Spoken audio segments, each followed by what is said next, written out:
everywhere in Africa, Nigeria, the whole world. So it's just not. This is not like something that is happening and is basically boom, it's a new thing. No, it's happening even across Nigeria, across a lot of places. So it's always going to be the same mind, the same stance against it. We condemn these acts, and we would always have to do the same. And I think I speak for everyone when I say when we speak of something as even if you just look back a few less than 2 years ago to end charge, this happened. Something close to that happened. And you speak louder? Okay, I'll try my best. Thank you.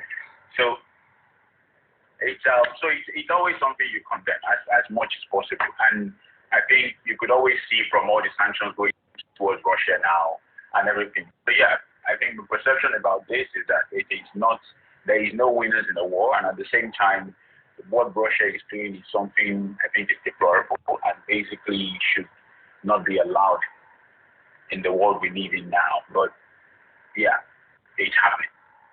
Okay, thank you very much. Since this crisis started, certain countries have imposed sanctions on Russia, of course, and though no country seems to be in support of what Russia is doing, what Putin is doing,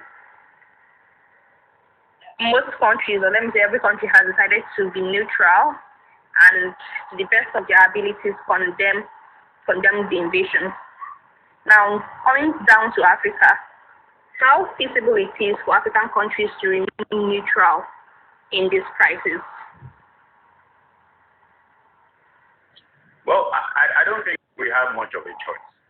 Russia is a nuclear country. You can't go be part of a war you don't know the result of. Basically, there is always a room to, and besides that, there is a clear and present danger that this action of Russia states to every African country, which is these big superpowers can actually do this to you now. And that basically becomes something you tread carefully about. So as a country or as a continent, you've seen what is happening with African students and a lot of other things. So there is no form of neutrality that you would say we have. I think people have released statements saying countries are released saying that they don't support what Russia is. There's a lot of that. But it's one thing to say that, it's another thing to go and say, I want to sanction Russia. Well, sanctioning Russia from, let's say, Nigeria. If I were Russia, I would ask myself, okay, what's going on?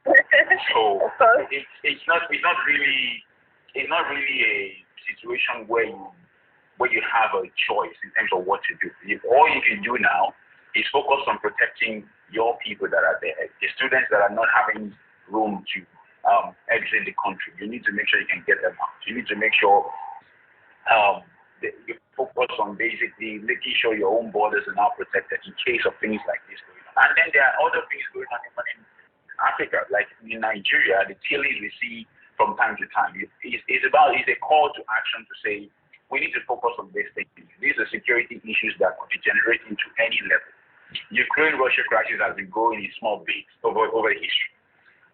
Just the same way a lot of all these small crashes are happening. And then this is what it becomes. So you need to basically focus on that part and look inward into your own side. Basically focus more on, protect and your people, and at the same time try to solve as much as possible in terms of your own internal conflict as possible. That's the way I look at it in terms of neutral. I don't think we have a choice on the neutrality front, really. Thank you very much. Like you said, there is no telling how much or how far this war can degenerate, and there have been conspiracy theories that it might degenerate and lead us into Third World War.